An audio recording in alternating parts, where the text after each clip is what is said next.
Dugu-dugu bapak-bapak hadirin sidang jamaah yang dimuliakan Allah Subhanahu wa taala. Baiklah, sembari kita beriktikaf, kita lanjutkan pengajian kita. Apa yang belum selesai kita bahas pada minggu yang lalu, yaitu berkaitan dengan hukum wasiat, di mana wasiat tersebut dekat sekali hubungannya dengan kematian. Dan ini menimbulkan persoalan besar bagi ahli waris yang ditinggalkan, andai kata persoalan wasiat ini tidak jelas dan tidak konkret hukumnya untuk dipahami oleh kita sebagai ahli waris. Karena berkaitan dengan wasiat itu, Allah Subhanahu wa taala berulang-ulang mengingatkan kepada kita semuanya bahwa hak warisan terhadap ahli waris setelah ditunaikan dulu wasiat yang diwasiatkan oleh orang yang meninggal dunia. Sedangkan wasiat ini punya aturan, ketentuan dan hukum serta syarat-syaratnya.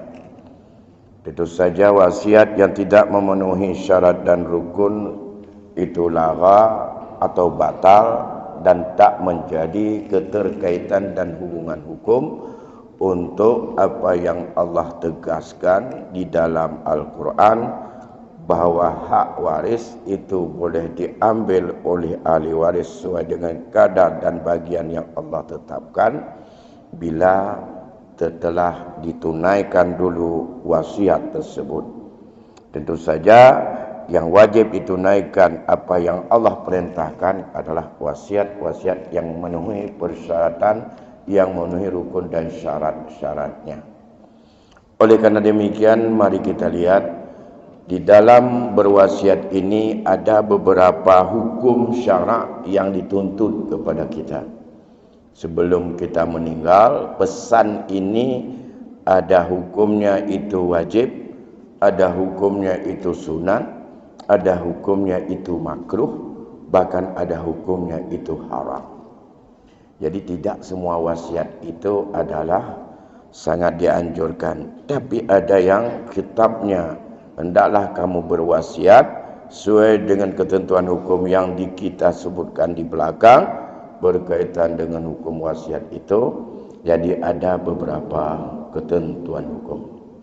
Yang pertama, al-wasiyatul wajibatu wahya wasiyatun bima indahu min wada'in wa duyunin ghaira ma'lumatin fayajibu alaihi ayyusa biha.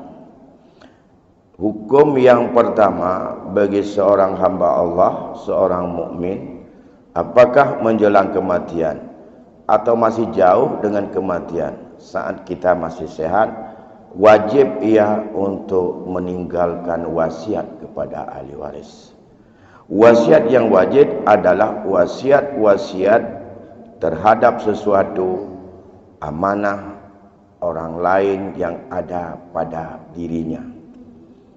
Di antaranya, andai kata di tangan kita ada wadiah atau barang titipan orang lain yang dititipkan kepada kita. Andai kata kita punya titipan, apakah titipan ini untuk dipakai ataupun titipan itu adalah untuk disimpan dan tidak ma'ruf diketahui orang, maka ini sebelum meninggal, bila barang itu ada di tangan kita, selalu berwasiat kepada ahli waris. Yang kedua, menyangkut dengan hutang. Andai kata kita punya hutang dengan orang lain atau punya hutang dengan Allah, ini wajib untuk kita berwasiat. Hukum berwasiat itu wajib kepada kita. Maka andai kata ahli waris tak tahu bahwa kematian kita dan kita punya hutang, tapi keluarga tidak tahu bahwa kita punya hutang, itu yang kena hukuman pertama kita yang meninggal. Kita berdosa. Mengapa kita enggak pesan sama orang bahwa kita punya hutang di mana itu? Begitu juga andai kata ada barang orang yang ada di tangan kita. Begitu juga dengan ada barang yang sifatnya itu jaminan hutang, yaitu ada sifatnya adalah marhun atau barang milik kita yang sudah kita jadikan sebagai jaminan hutang. Tiga hal tersebut wajib untuk seorang yang punya ketiga hal di tangannya untuk berwasiat kepada ahli waris. Andai kata ia sudah berwasiat, maka wasiat itu harus didahulukan daripada apa saja hutang-hutang yang lain dan daripada apa saja yang menyangkut dengan apalagi dengan hak warisan yang harus didapatkan oleh ahli waris. Dan itu begitu meninggal dunia, kita harus diselesaikan dulu itu. Walaupun itu besar, banyak, apabila tidak ma'ruf, maka karena dalam kehidupan kita wajar punya wadiah orang. Menyangkut dengan wadiah ini ada bab tersendiri di dalam fikih itu yang dikupas, yaitu menyangkut titipan-titipan orang. Ada yang titipan sementara, ada yang titipan sifatnya dibayar upah untuk ongkos jaga, ada yang titipan sifatnya sosial, barang-barang titipan orang. Andai kata kita terima, ini punya ketentuan-ketentuan yang sangat besar resiko di dalam agama. Karena itu adalah amalan sunat dan itu adalah merupakan perbuatan yang sangat dimuliakan oleh agama. Tapi andai kata kita tak memenuhi syarat untuk menerimanya, dititip sebuah barang, yang barang itu tidak ada tempat penyimpanan yang layak sesuai dengan kriteria barangnya, lantas kita terima. Setelah itu kita taruhlah dan kita simpanlah barang itu pada tempat yang tak layak sebagai tempat itu untuk kita, dan kita letakkan atau kita amankan atau kita simpan. Andai kata terjadi kerusakan, andai kata terjadi kehilangan, andai kata terjadi kehancuran, maka resikonya kita yang menerima itu adalah, walaupun itu perbuatannya adalah cuma-cuma, walaupun amalan itu sunat, tapi itu wajib untuk kita ganti. Karena kita memang tidak punya tempat yang layak. Lebih baik menolak daripada orang nitip, daripada kita punya resiko yang harus bayar. Ya. Termasuk ini kalau kita kupas menyangkut dengan wadiah. Ini petugas parkir ini salah satu dari bentuk wadiah, walaupun dengan waktu-waktu tertentu. Hanya ongkos Rp2.000 saja, tanpa ada batas waktu berapa jam, berapa menit, berapa lama yang dititip barang itu kepada kita. Nah, namun itu nanti ada pembicaraan tersendiri yang perlu untuk kita lihat agar, sebab jangan terjadi risiko andai kata hilang. Itu timbul kadang-kadang. Barang misalnya Honda sudah dikunci atau jangan dikunci, dijamin oleh tukang parkir, kebetulan diambil orang, hilang barangnya. Nah itu punya ketentuan tersendiri ini. Apakah wajib bayar tukang parkir atau tidak? Bagaimana kalau mau harus bayar kalau sebuah mobil yang sifatnya itu mahal? Tukang parkir itu sudah berapa tahun kerja belum ada nilainya untuk yang didapatkan di situ dengan sebesar daripada harga mobil itu. Makanya sebenarnya kalau tempat itu tidak layak, tidak tepat untuk dititip, jangan terima. Tapi kalau pihak orang yang nitip menganggap di situ layak, dan dia anggap dia amanah dan dia jaga, maka itu adalah merupakan, andai kata rusak, andai kata hilang, andai kata apapun, itu lepas tanggung jawab dan tidak ada bayar. Karena mengapa? Orang yang menerima titipan adalah yadun amanah, dia itu adalah merupakan orang yang punya kekuasaan yang sangat terpercaya. Ini hukumnya wajib. Al-qismus tsani al-wasiyatul muharramatu kama iza awsali syahsin musyarin mufsidin bihaitsu iza ja'ala lahu haqqun fit tirkati afsadaha. Berpesan, berwasiat yang diharamkan merupakan kelompok kedua. Yang haram tawasiat yang model kedua. Contoh bersijid tawasiat kepada seseorang yang kita besar sekali sangkaan dan tan kita, orang itu berkecimpung dan untuk berbuat dalam perbuatan-perbuatan dosa atau perbuatan fasik. Andai kata barang yang kita pesan setelah kita meninggal dan ia menerima dari wasiat itu, dari harta yang kita pesan, yang kita wasiat, besar sekali kemungkinannya ia akan menjadi dari harta itu untuk berbuat fasik. Nyan hanjut haram hukum. Tawasiat ke urang yang urangnya cik urang galak pubut but fasik. Seorang yang profesinya berjudi terus, atau minum khamar terus, atau main perempuan terus, udah nggak mau ubah dia kayak gitu. Kita pesan. Dia habis duit karu dengan perumahnya di rumah itu gara-gara duit itu anaknya minta modal lagi, berjudi lagi, minta lagi, berjudi lagi. Itulah kasus yang ada dalam keluarga itu. Akhirnya kita berwasiat, kalau aku meninggal dunia ini, ya rumah ini atau kebun ini atau mobil ini kamu berikan kepada si fulan. Ini milik si fulan.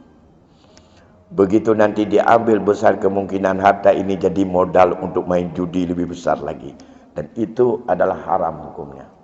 Karena prediksinya orang itu akan berbuat maksiat dengan modal yang ada pada kita. Ya. Tapi kalau anak kecil segala macam yang tidak pandai itu akan diurus oleh wali, itu akan besar sekali kemungkinan akan bisa dikendalikan kepada yang manfaat. Apalagi kalau itu berpesan demikian, hukum wasiatnya sah, tapi ia hukumnya haram sah. Berbeda dengan wasiat kepada jalan maksiat. Kalau wasiat kepada jalan maksiat yang kita pesan, itu bukan hukumnya haram, tidak sah, bahkan batal wasiatnya. Wasiat itu harus kepada jalan kebajikan, membantu orang lain, kepada fakir miskin, untuk membantu lembaga-lembaga sosial kemasyarakatan, lembaga keagamaan. Itu yang baik. Tetapi kalau orangnya orang fasik, orang suka berbuat fasik dengan segala harta dirinya, harta yang diberikan orang kepadanya, untuk dia haram, tapi hukumnya sah. Tapi kalau bersedekah ataupun berwasiat kepada lembaga atau tempat keburukan atau fasad, itu dari hukumnya sudah tidak sah. Ya, kalau aku meninggal dunia nanti, tanah ini adalah diberikan untuk pembangunan gereja atau untuk olahraga senam ataupun perempuan. Ya. Ini untuk olahraga perempuan senam, bukan olahraganya yang haram. Tapi biasanya tempat di depan umum ditonton oleh laki-laki yang bukan murid, di situ yang haramnya. Atau untuk apa lain yang berbeda, ini untuk konser musik yang bisa untuk menghebohkan Luk Semawai. Habis, nanya konser laki-laki perempuan di situnya segala macam.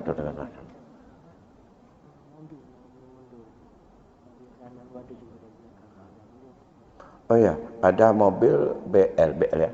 BL Sanam 27 di belakang, ada yang mau keluar, tidak bisa keluar. Jadi tolong digeser dikit katanya. BL Sanam 27 ujungnya NG ya. Kalau saya itu bukan, saya di depan sekali itu. Siapa yang kalau ada yang punya di dalam, minta tolong, ada orang yang mau keluar di sana untuk bisa coba dilihat ya, siapa yang pemiliknya. Ada enggak yang di dalam ini atau di mana, atau diumumkan di atas supaya didengar. Mungkin ada di luar itu ada pemiliknya. Kalau di sini mungkin dah keluar tuh, tapi jangan enggak ada di dalam. Tapi udah diumumkan di dalam, Dek. Silakan sabar aja ya. Baik, ini yang kedua.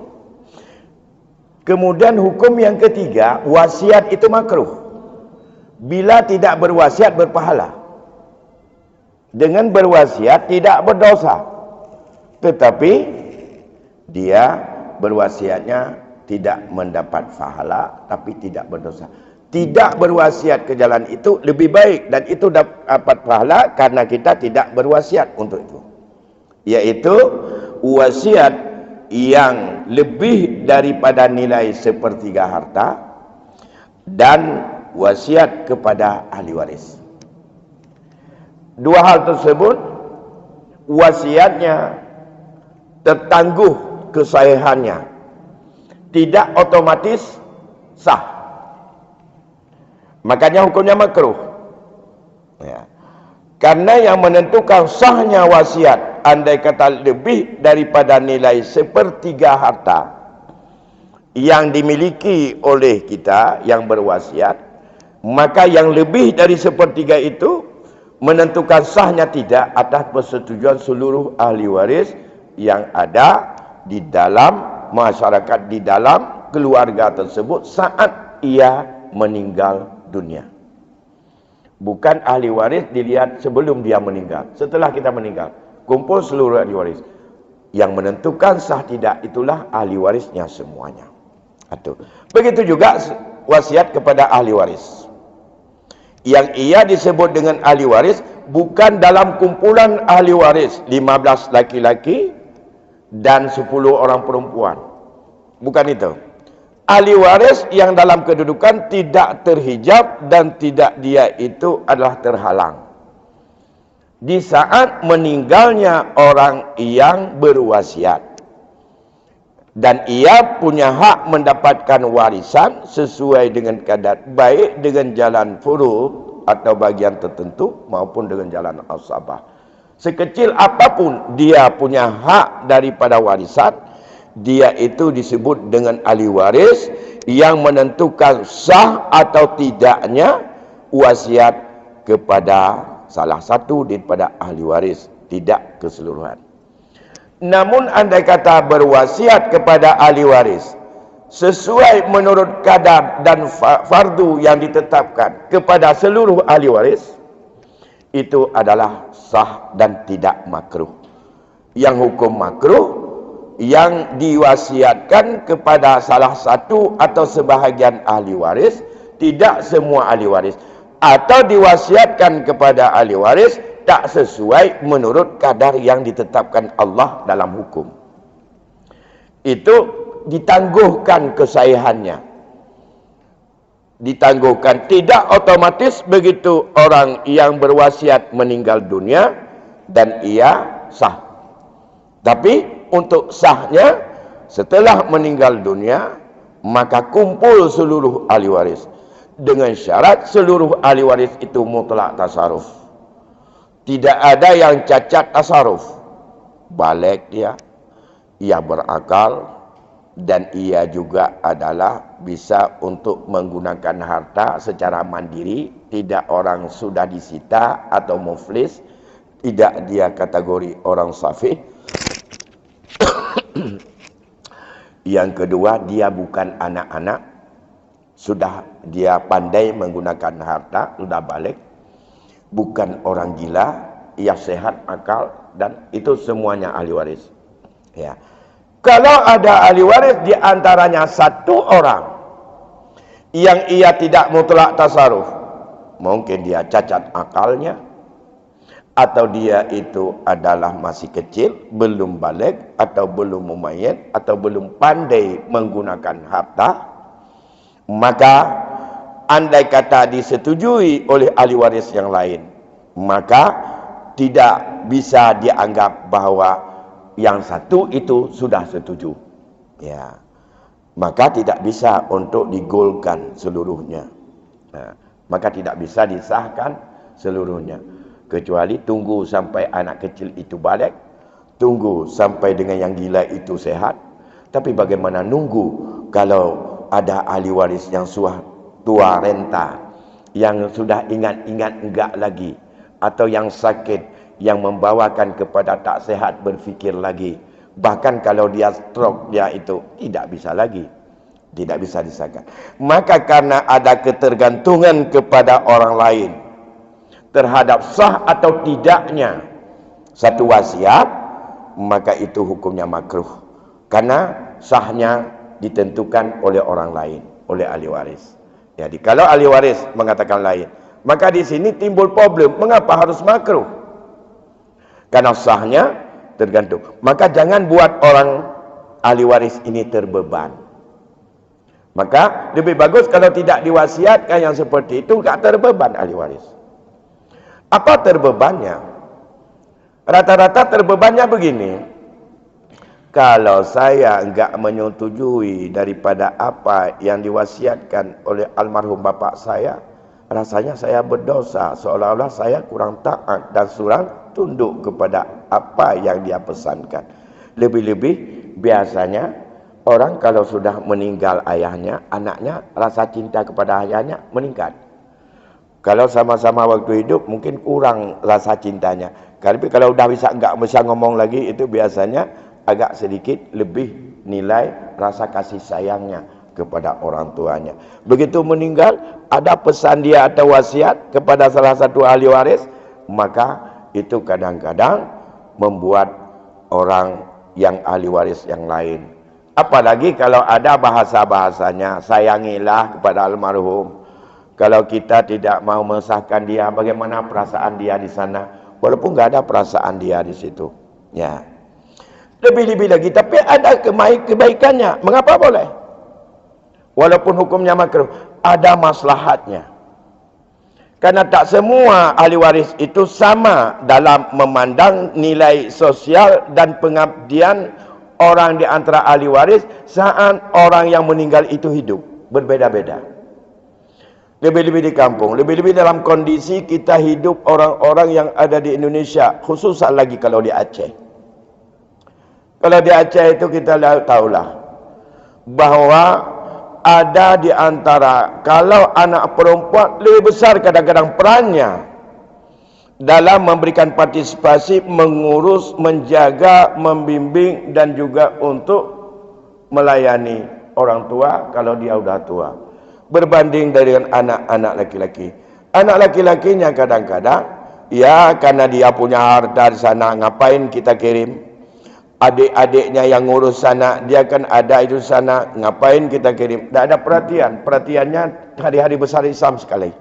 Kalau udah megang, kalau udah hari raya, itu bulan belum tentu juga kepada yang mengurusnya. Sedangkan mereka di saat itu Allah berikan, maka dipandang atas nama anak itu sama. Yang laki-laki dapat 2 banding perempuan.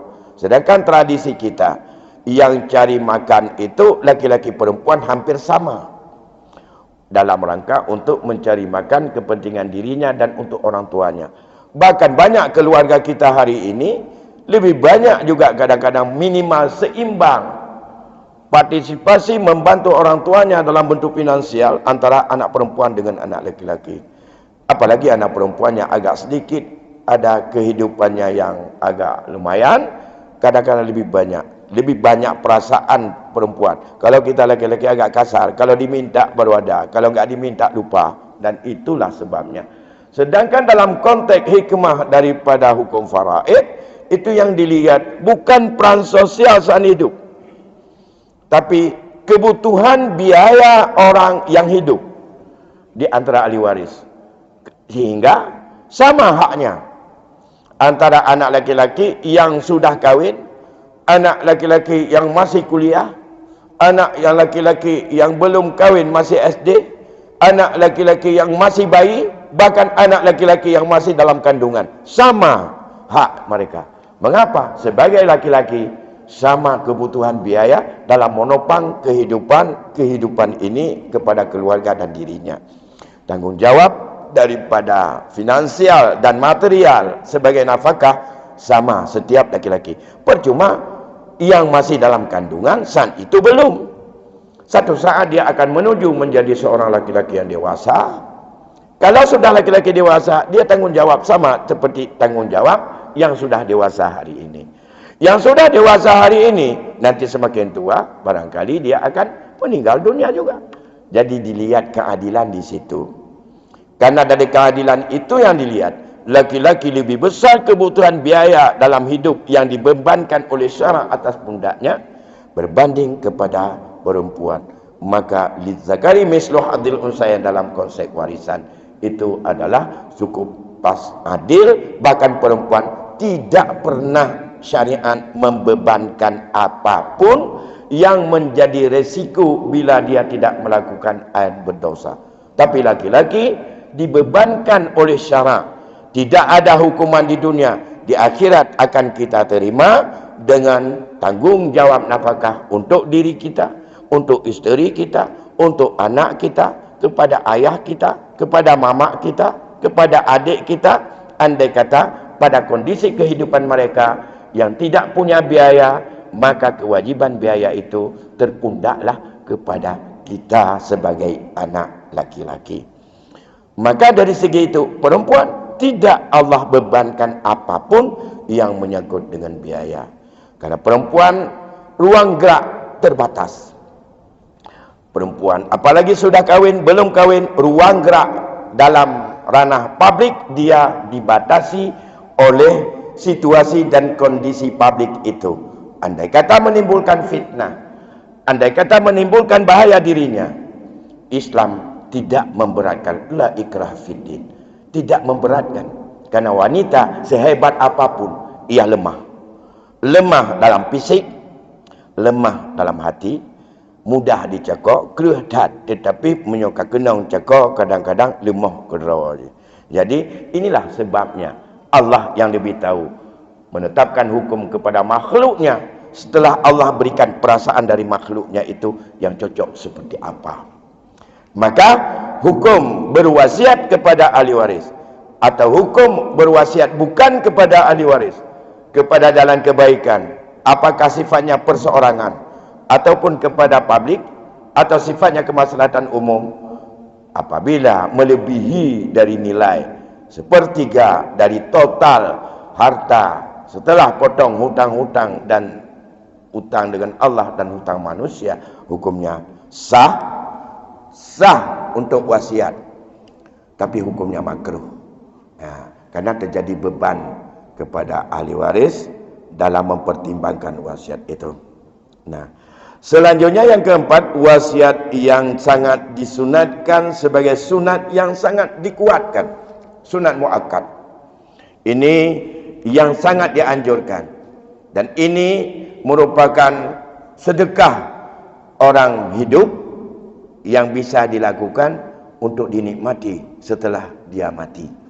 Yang kita sebutkan hari itu setelah 3 perkara: waladun salihun yad'ulah, kemudian sedekatin jariah dalam bentuk wakaf yang kita pergunakan hari ini, ilmu yang bermanfaat yang selalu untuk kita tebarkan kepada siapa saja, 1 potong dipakai, 1 potong bermanfaat kepada orang lain dan diingat, dan itu menjadi kesadaran orang. Dan 3 hal itu adalah merupakan aset yang kita mengambil nikmatnya sampai setengah mati. 1 lagi, kita sedekah, bukan sedekah jariah, tapi bersedekahnya saat hidup, dan sedekah itu setelah mati baru dipakai. Inilah wasiat kepada yang sangat dikuatkan, yaitu yang mana dalam hal ini wasiat yang memenuhi semua syarat, tidak termasuk dalam kategori wasiat wajib, tidak masuk dalam kategori wasiat yang diharamkan,